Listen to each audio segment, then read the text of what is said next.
Dracula, Chapter 15. Dr. Seward's diary continued. For a while sheer anger mastered me. It was as if he had, during her life, struck Lucy on the face.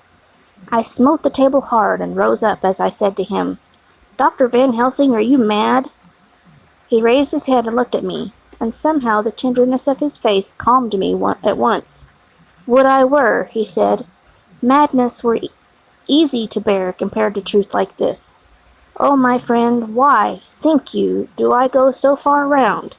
Why take so long to tell you so a simple thing? Was it because I hate you and have hated you all my life? Was it because I wished to give you pain? Was it that I wanted, now so late, revenge for that time when you saved my life, and from a fearful death? No." "Forgive me," said I. He went on. "My friend, it is because I wished to be gentle in the breaking to you, for I knew that you have loved that so sweet lady. But even yet I do not expect you to believe. It is so hard to accept at once any abstract truth, that we may doubt such to be possible when we have always believed the no of it. It is more hard still to accept so sad a concrete truth, and of such a one as Miss Lucy. Tonight I go to prove it. Dare you come with me?" This staggered me. A man does not like to prove such a truth. Byron accepted from the category jealousy, and proved the very truth he must abhorred. He saw my hesitation and spoke. "The logic is simple, no madman's logic this time. Jumping from tussock to tussock in a misty bog. If it be not true, then proof will be relief. At worst it will not harm. If it be true, there is the dread.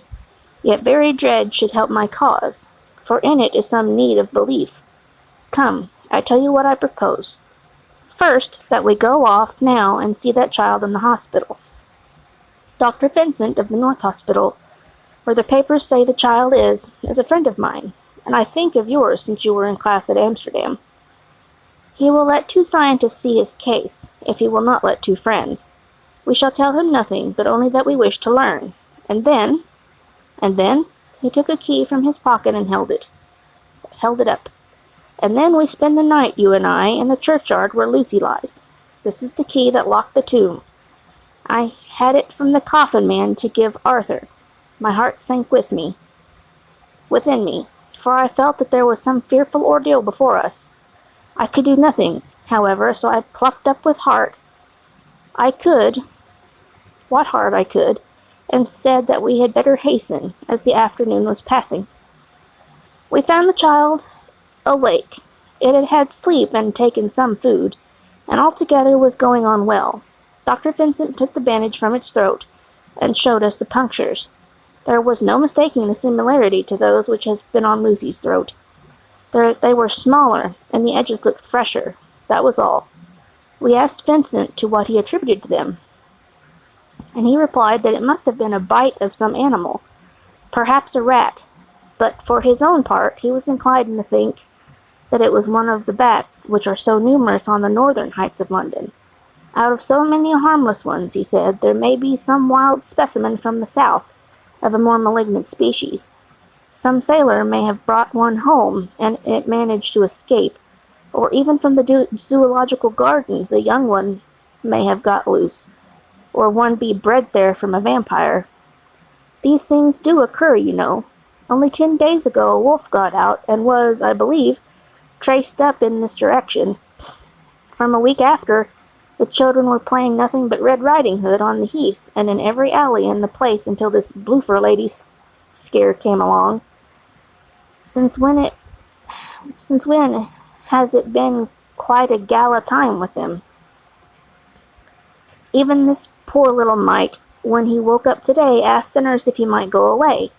When she asked him why he wanted to go, he said he wanted to play with the Bloofer lady. I hope, said Dr. Van Helsing, that when you are sending the child home, you will caution its parents to keep strict watch over it. These fancies to stray are most dangerous, and if the child were to remain out another night, it would probably be fatal. But in any case, I suppose you will not let it away for some days. Certainly not. Not for a week at least. Longer if the wound is not healed. Our visit to the hospital took more time than we had reckoned on, and the sun had dipped before we came out. When Van Helsing saw how dark it was, he said, "There is no hurry. It is more late than I thought. Come, let us seek somewhere that we may eat, and then we shall go on our way." We dined at Jack Straw's castle, along with a little crowd of bicyclists and others who were genially noisy. About 10 o'clock we started from the inn.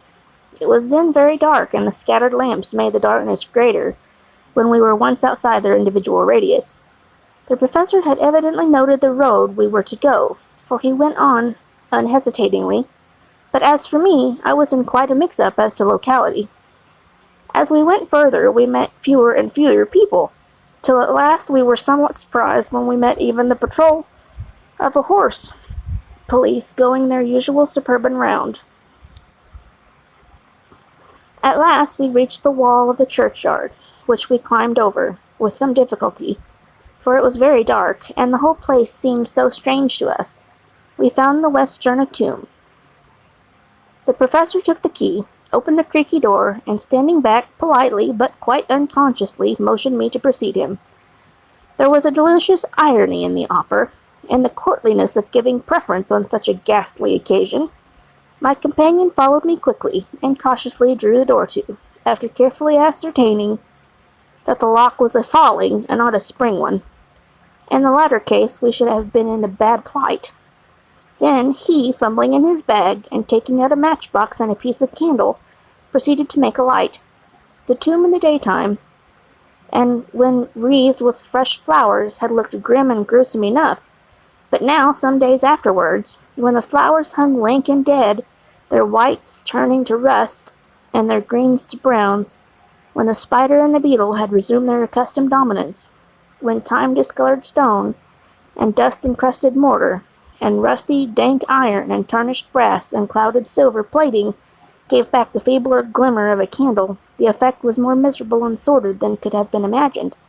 It conveyed irresistibly the idea that life, animal life, was not the only thing which could pass away. Van Helsing went about his work systematically, holding his candle so that he could read the coffin plates, and so holding it that the sperm dropped in white patches which congealed as they touched the metal. He made assurance of Lucy's coffin. Another search in his bag, and he took out a turnscrew. "What are you going to do?" I asked. "To open the coffin. You shall yet be convinced." Straightway he began taking out the screws, and finally lifted off the lid, showing the casing of lead beneath. The sight was almost too much for me. It seemed to be as much an affront to the dead as it would have been to have stripped off her clothes in our sleep whilst living. I actually took hold of his hand to stop him. He only said, "You shall see," and again, fumbling in his bag, took out a tiny fret saw. Striking the turn screw through the lead with a swift downward stab, which made me wince, he made a small hole, which was, however, big enough to admit the point of the saw. I had expected a rush of gas from the weak old corpse.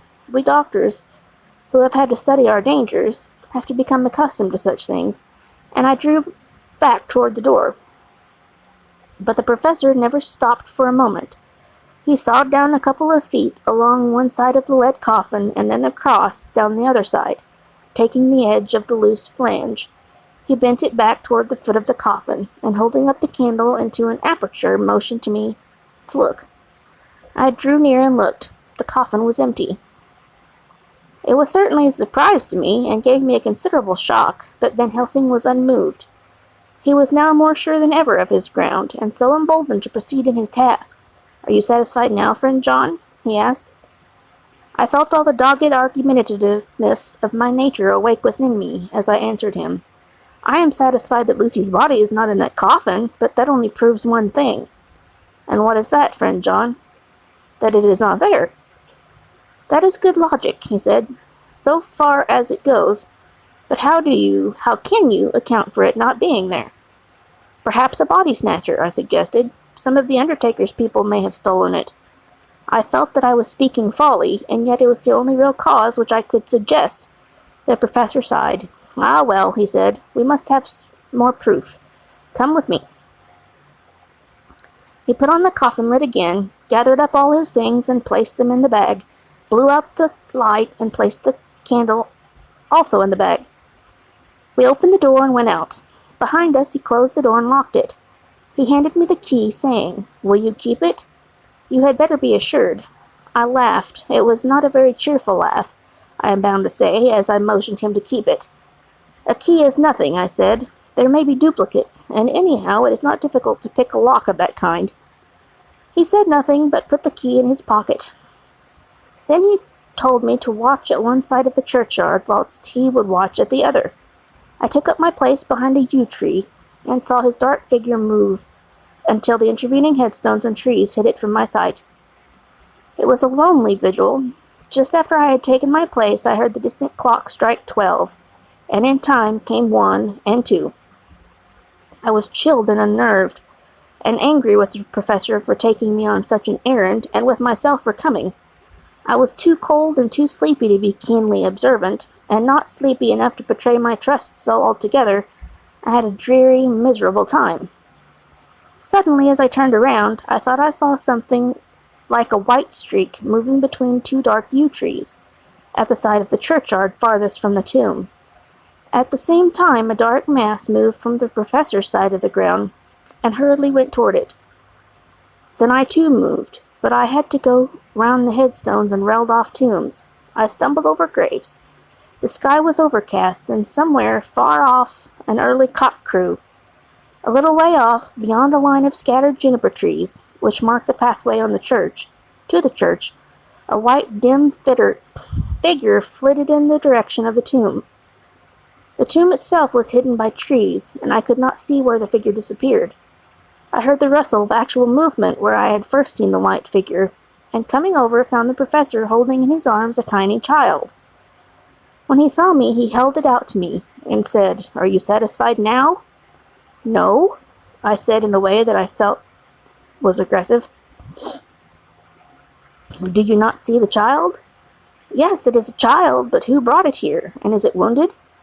I asked. "We shall see," said the professor, and with one impulse we took our way out of the churchyard, he carrying the sleeping child.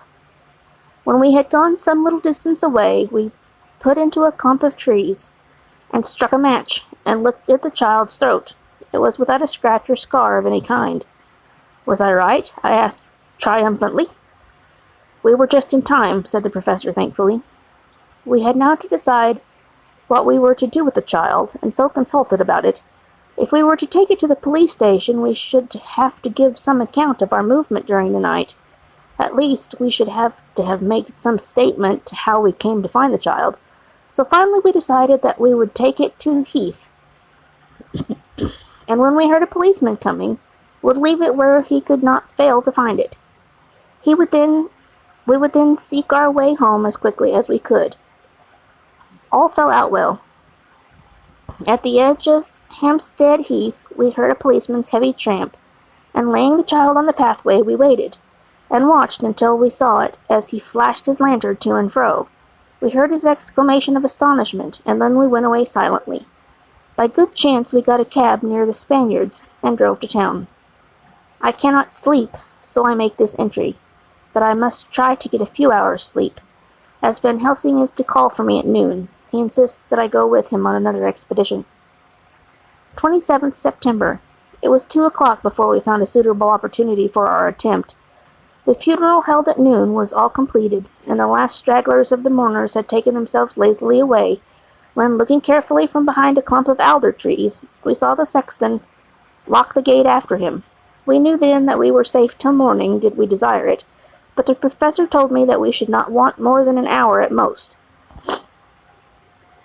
Again I felt that horrid sense of the reality of things, in which any effort of imagination seemed out of place, and I realized distinctly the perils of the law which we were incurring in our unhallowed work.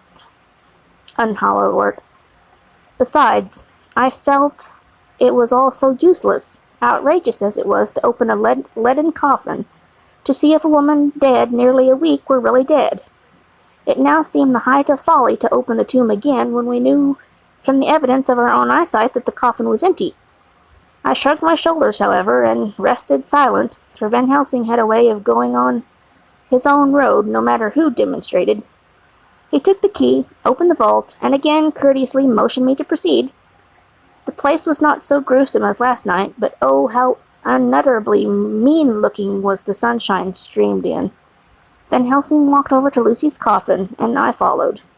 He bent over again, forced back the leaden flange, and then a shock of surprise and dismay shot through me.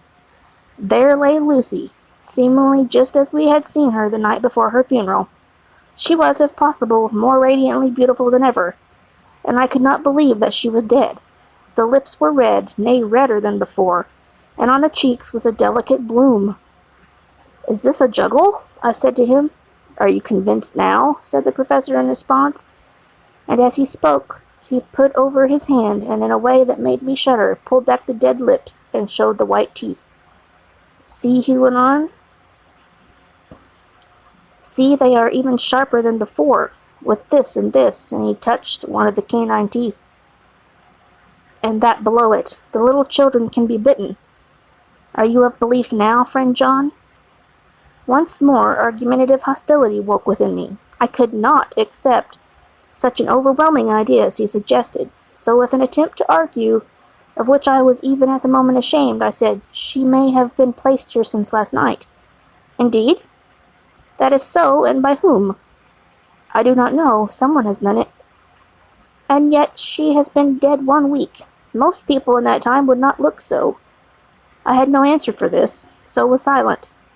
Van Helsing did not seem to notice my silence. At any rate, he showed neither chagrin nor triumph.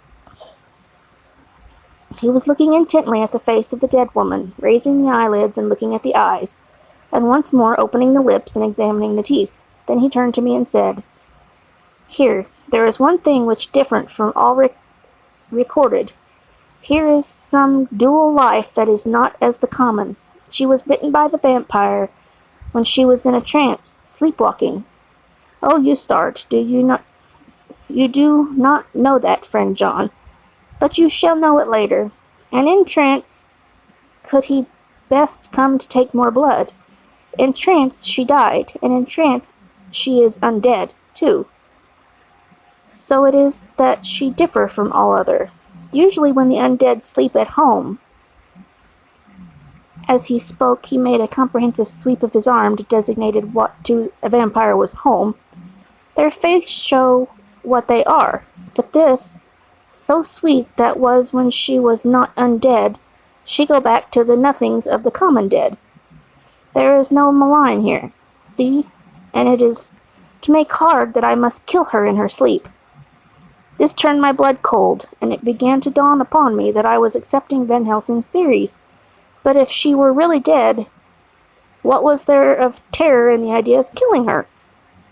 He looked up at me, and evidently saw the change in my face, for he said almost joyously, "Ah, you believe now?" I answered, "Do not press me too hard all at once. I am willing to accept. How will you do this bloody work?" "I shall cut off her head and fill her mouth with garlic, and I shall drive a stake through her body." It made me shudder to think of so mutilating the body of the woman who I had loved, and yet the feeling was not so strong as I had expected. I was in fact beginning to shudder at the presence of this being, this undead, as Van Helsing called it, and to loathe it. It is possible that love is all subjective or objective. I waited a considerable time for Van Helsing to begin, but he stood as if wrapped in thought. Presently he closed the catch of his bag with a snap and said, "I have been thinking, and I have made up my mind as to what is best. If I did simply follow my inclining, I would do now, at this moment, what is to be done. But there are other things to follow, and things that are 1,000 times more difficult in that them we do not know. This is simple. She have yet no life taken, though that is of time, and to act now would be to take danger from her forever. But then we may have to want Arthur, and how shall we tell him of this? If you, who saw the wounds on Lucy's throat, and saw the wounds so similar on the child at the hospital, if you, who saw the coffin empty last night and full today, with a woman who have not changed, only to be more rose and more beautiful in a whole week after she died, If you know of this, and know of the white figure last night that brought the child to the churchyard, and yet of your own senses you did not believe, then how then can I expect Arthur, who know none of those things, to believe? He doubted me when I took him from her kiss when she was dying. I know he has forgiven me, because in some mistaken idea I have done things that prevent him say goodbye as he ought, and he might think that in some more mistaken idea this woman was buried alive, and that in most mistake of all we have killed her.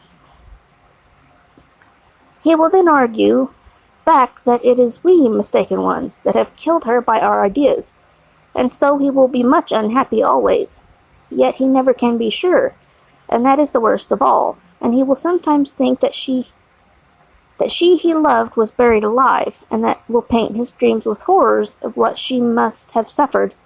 And again he will think that we may be right, and that he so beloved was, after all, the undead.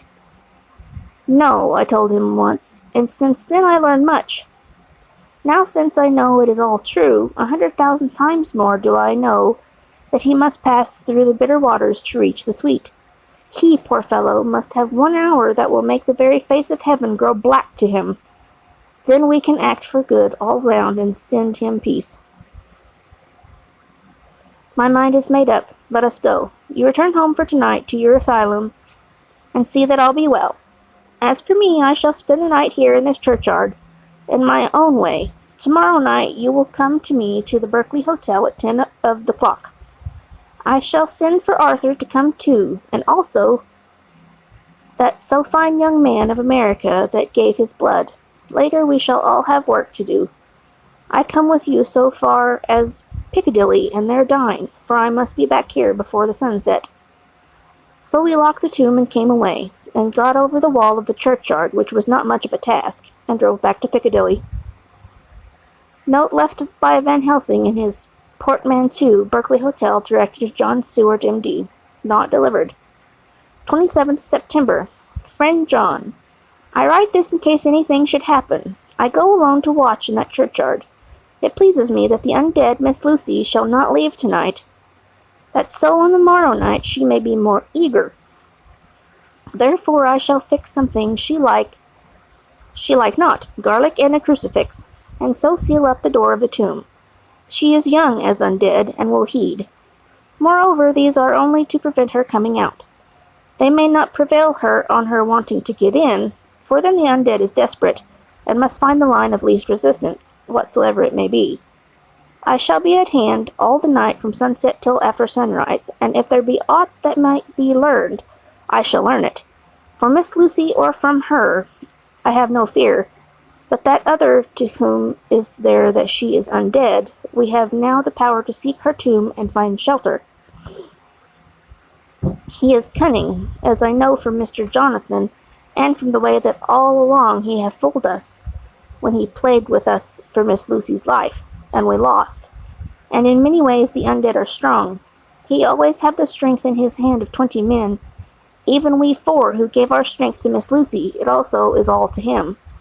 Besides, he can summon his wolf, and I know not what. So if it be that he come thither on this night, he shall find me, but none other shall, until it be too late. But if it may be that he will not attempt the place, there is no reason why he should. His hunting ground is more full of game than the churchyard where the undead woman sleep, and the one old man watch. Therefore I write this in case.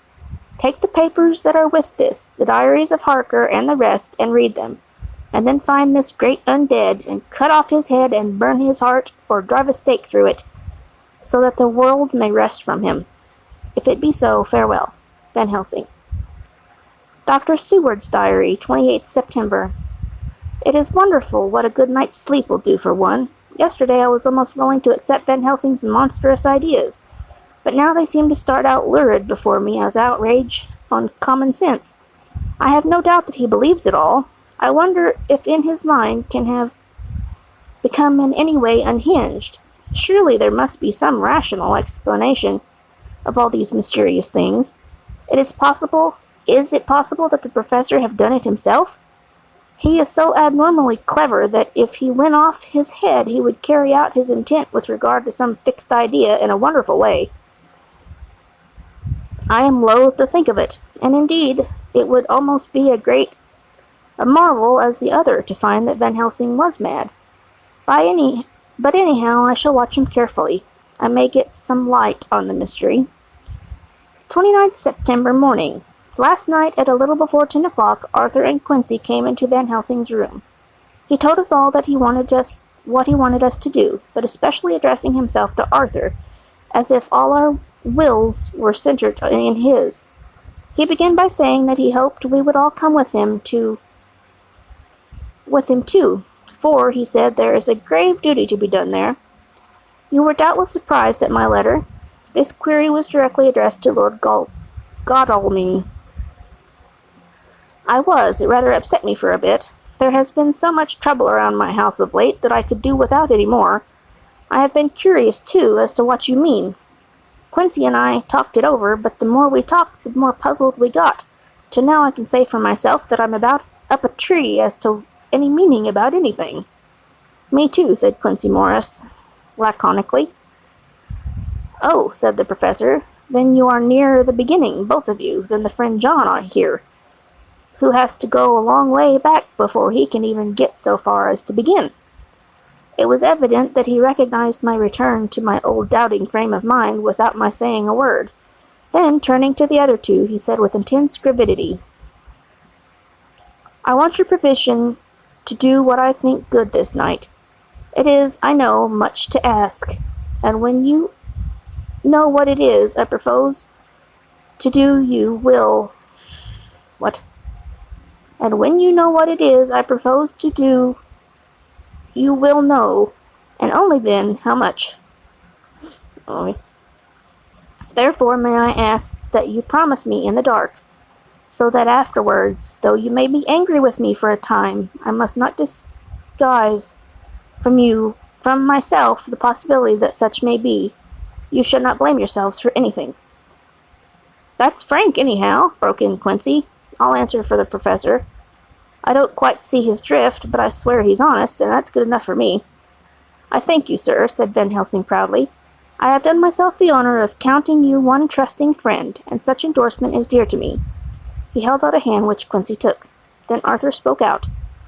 Dr. Van Helsing, I don't quite like to buy a pig in a poke, as they say in Scotland, and if it be anything in which my honor as a gentleman or my faith as a Christian is concerned, I cannot make such a promise. If you can assure me that what you intend does not violate either of these two, then I give my consent at once, though for the life of me I cannot understand what you are driving at. I accept your limitation, said Van Helsing, and all I ask of you is that if you feel it necessary to condemn any act of mine, you will first consider it well and be satisfied that it does not violate your reservations. Agreed, said Arthur. That is only fair. And now that the pourparlers are over, may I ask what it is we are to do? I want you to come with me and come in secret to the churchyard at Kingstead. Arthur's face fell, and he had said in an amazing sort of way, Where poor Lucy is buried? The professor bowed. Arthur went on. And when there? To enter the tomb. Arthur stood up. Professor, are you in earnest, or is it some monstrous joke? Pardon me, I see that you are in earnest. He sat down again, but I could see that he sat firmly and proudly, as one who is on his dignity. There was silence until again he asked, And when in the tomb? To open the coffin. This is too much, he said, angrily rising again.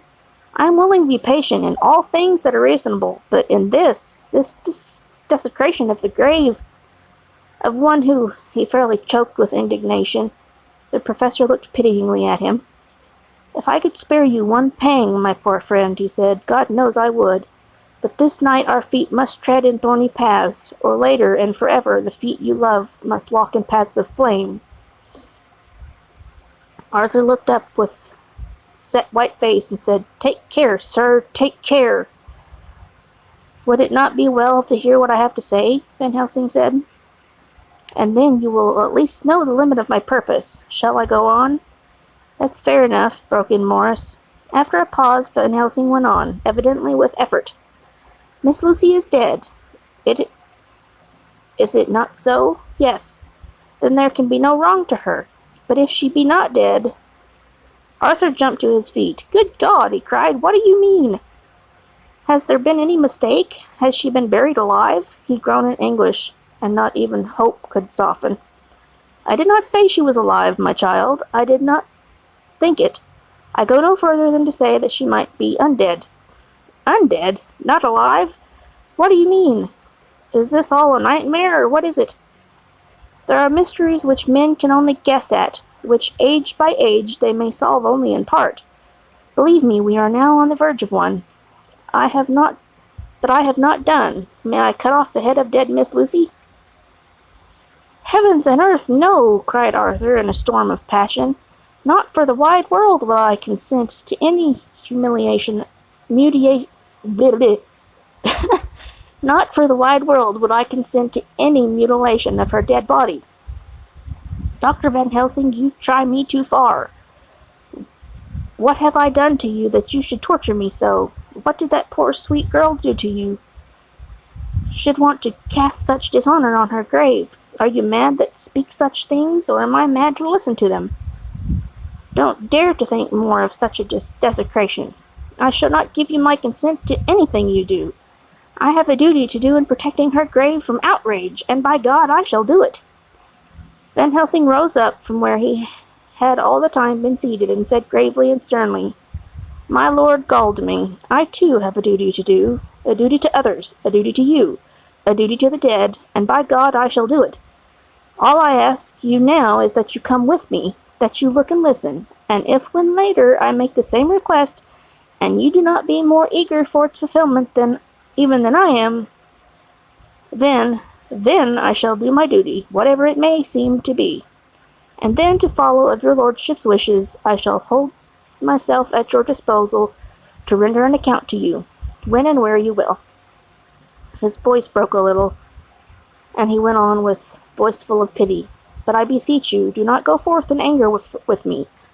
In a long life of acts which were often not pleasant to do, and which sometimes did wring in my heart, I have never had so heavy a task as now. Believe me that if the time comes for you to change your mind towards me, one look for you will wipe away all this so sad hour, for I would do what a man can to save you from sorrow. Just think, for why should I give myself so much of labor and so much of sorrow?